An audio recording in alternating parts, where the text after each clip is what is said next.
अस्सलाम वालेकुम जी। आज हम बात करेंगे एक लड़की की अस्मत के हवाले से, किस तरह हम ये इल्ज़ाम लगाते हैं कि जब एक लड़की बाज़ार में निकलती है तो लोग उसको घूरते हैं, उसको ताड़ते हैं, उस पर तरह तरह के फ़िक्रे कसते हैं। तो आखिर ऐसा क्यों होता है?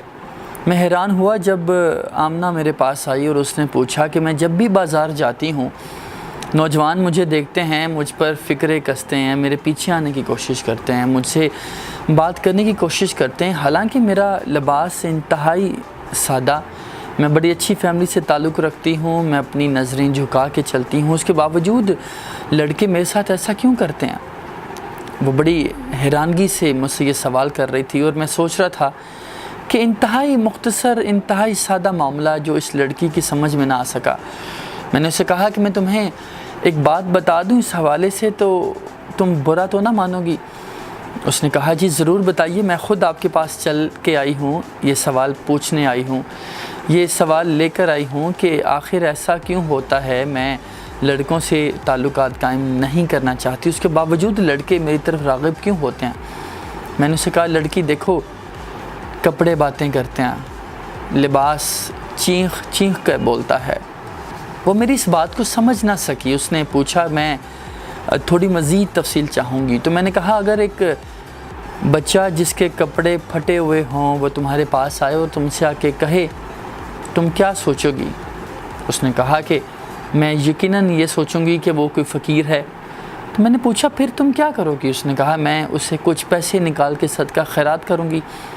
मैंने कहा बिल्कुल इसी तरह जब एक लड़की बाज़ार में जाती है जो चुस्त और तंग कपड़े पहनती है, तो बाज़ार में मौजूद, सड़क पर मौजूद, गली मोहल्लों में मौजूद नौजवानों की जो एक अंदरूनी फितरी एक ख्वाहिश होती है वो ज़ाहिर हो जाती है और वो उस लड़की के साथ ताल्लुकात कायम करने की कोशिश करते हैं, जिसके लिए वो फ़िक्रे भी कसते हैं, जिसके लिए वो बात करने की कोशिश भी करते हैं, सीटियाँ भी मारी जाती हैं, बहुत से मामलात होते हैं। आमना मेरी इस बात को समझ नहीं पा रही थी। उसने कहा कि मैं नहीं मानती, ऐसा कैसे हो सकता है? लड़का किसी के ड्रेस को देखकर उससे ताल्लुकात क्यों कायम करना चाहेगा? मैंने बात को मज़ीद बढ़ाया और मैंने उसे बताया कि अगर एक लड़की जो अपने छुपे हुए अज़ा को नुमायाँ कर कर वाज़े कर कर दिखाने की कोशिश करेगी, इतने चुस्त कपड़े पहनेगी कि उसके अंदरूनी अज़ा वाज़े होकर लड़के की आंखों पर चुभने लगेंगे, तो उसकी ख्वाहिश को यकीनन बढ़ोतरी मिलेगी। वो बात करना चाहेगा, वो तुमसे ताल्लुकात कायम करना चाहेगा।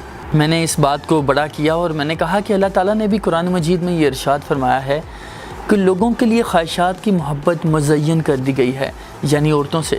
लेकिन इस फितरी मिलान का एक तरीक़ाकार भी बता दिया गया है, यानी मर्द और औरत का बाहम इज़्दवाजी रिश्ते से मुंसलिक हो जाना। इस तबई ख्वाहिश की तकमील के लिए आती जाती लड़कियों को घूरना, इन पर फ़िक्रे उछालना या इस तरह के और भोंडे तरीके इस्तेमाल करना कतई दुरुस्त नहीं। देखो लिबास की हैयत और कैफियत, इसकी डिज़ाइनिंग, रंग ढंग मर्द के औरत की तरफ फितरी मिलान को मज़ीद बढ़ा देती है। कुछ देर तौक़ुफ़ के बाद मैंने फिर कहा, अच्छा कभी तुमने गौर किया कि लिबास बाहम राब्ते का एक ज़रिया भी है?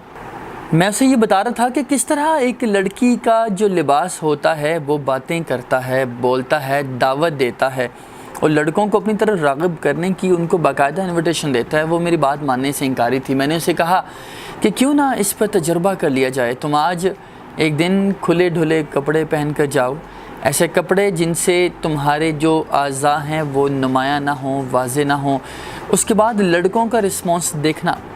आमना ने ऐसा ही किया। दूसरे दिन जब वो बाज़ार गई तो उसने खुले और सादा कपड़े पहने और मजाल थी किसी लड़के की उस पर नज़र गुजरी हो, किसी लड़के ने कोई कमेंट पास किया हो, किसी लड़के ने कोई बात की हो, किसी लड़के ने किसी भी किस्म की आवाज़ कसी हो।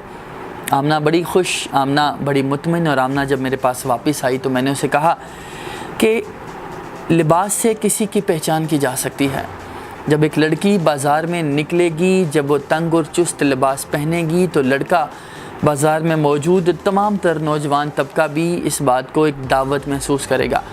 वो ये समझेगा कि लड़की का यूं चुस्त लिबास पहनना इस बात की दावत है कि उसके साथ ताल्लुकात कायम किए जाएं। अब अगर इन मामलात में हम अल्लाह के अहकामात की बात करें तो अल्लाह पाक ने सूरत नूर में इन्हीं बातों का जो आयात हैं उनमें हुक्म दिया है कि اپنی زینت ہے اس کو سنبھالے رکھیں، اپنی جو نگاہیں ہیں ان کو نیچی رکھیں اور اپنے پاؤں کو زور سے زمین پر نہ ماریں۔ اس کا مطلب کیا ہے کہ ایک عورت کے لیے اللہ کی جانب سے ایک مخصوص احکامات ہیں تاکہ وہ اپنی زینت کی حفاظت کر سکے، اپنی عزت کی حفاظت کر سکے، اور جو مرد میں ایک خواہش پیدا ہوتی ہے اس سے بھی پرہیز کیا جا سکے۔